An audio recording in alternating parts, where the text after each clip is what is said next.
Hello tout le monde, j'espère que vous allez bien. Alors aujourd'hui, comme vous l'avez vu dans le titre, j'ai eu 24 ans le 13 janvier. Donc je me suis dit que j'allais vous faire une petite vidéo sur mon anniversaire, entre gros guillemets, puisque je vous ai pas filmé mon anniversaire, mais je voulais quand même vous montrer quelques images.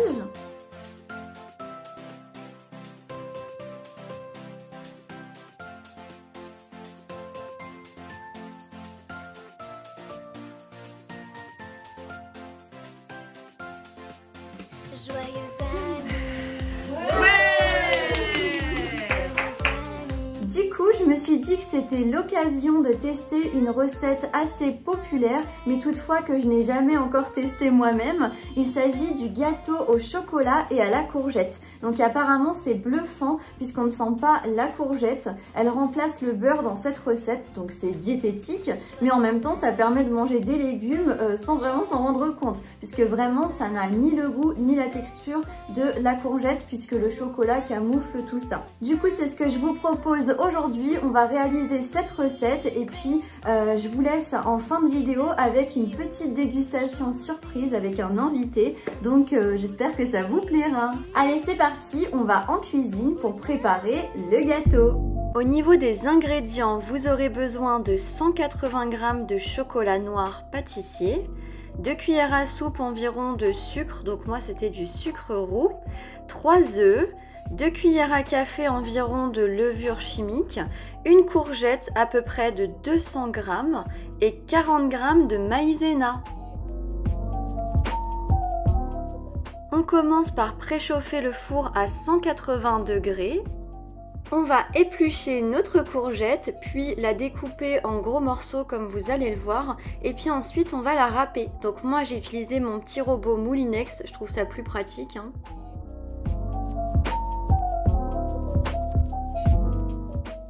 Dans un saladier, on va casser les 3 œufs et ajouter 2 cuillères à soupe ou 3 comme vous préférez de sucre et on va bien mélanger tout ça. Ensuite, on va faire fondre nos carrés de chocolat. Donc moi je l'ai fait au micro-ondes mais vous pouvez le faire au bain-marie. Une fois que c'est fait, vous ajoutez le chocolat fondu dans le saladier et la courgette râpée et vous mélangez bien tout ça.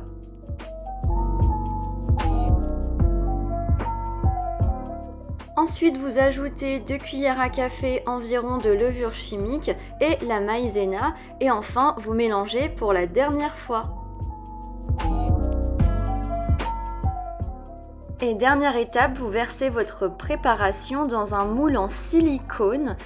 Donc c'est une astuce diététique pour éviter de beurrer votre moule et puis vous répartissez bien tout ça.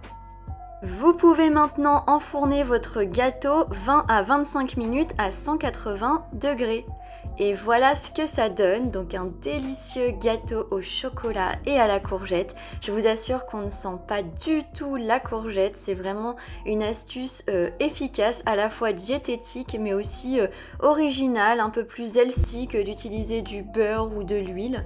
Donc voilà, je vous assure que vous pouvez tester, c'est validé et je vous laisse tout de suite avec la dégustation.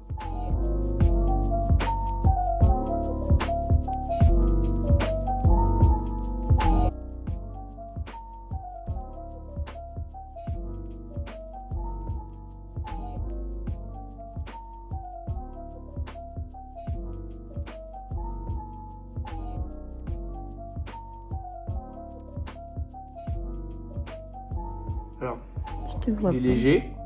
Déjà, il est super bon. Il n'est pas trop sucré. C'est super parce que des fois, le gâteau au chocolat, ça a tendance à être un peu lourd et à être un peu trop sucré. Justement, il est super bon parce qu'il est léger. En termes d'aspect, on croirait un sponge cake. C'est super bon. T'aimes bien alors? Ouais. Tu le manges avec plaisir. Faut savoir ce qu'il y a dedans. C'est parce que tu dois deviner, parce que tu me connais. Oui. Et puis parce que tu as un aspect que dans la bouche que je crois connaître. Ah bon? Oui. Pourtant c'est bluffant, normalement on ne reconnaît pas. Alors qu'est-ce que c'est? C'est léger? C'est pas de la betterave? Non, raté. Non, c'est pas ça. Mais bon, l'idée est là. C'est vrai. Je suppose que c'est de la courgette. Ouais, c'est connu quand même. Le gâteau au chocolat et à la courgette. Mais franchement, c'est bluffant parce que effectivement, de toute façon, c'est bien connu. C'est un chef assez connu qui est français, qui est français, et puis maintenant aux États-Unis, qui le font de plus en plus, qui utilisent de la betterave et de la courgette pour remplacer les matières grasses. Ouais. Exactement, ouais, ça remplace le beurre. Mais non, là. T'as vu, on sent pas le goût de la courgette. Du tout. On sent que le chocolat en fait. Attends. Parce que maintenant que tu me l'as dit, je vais essayer de le chercher. Mais non, normalement c'est pas possible. Non, bah tu le sens pas.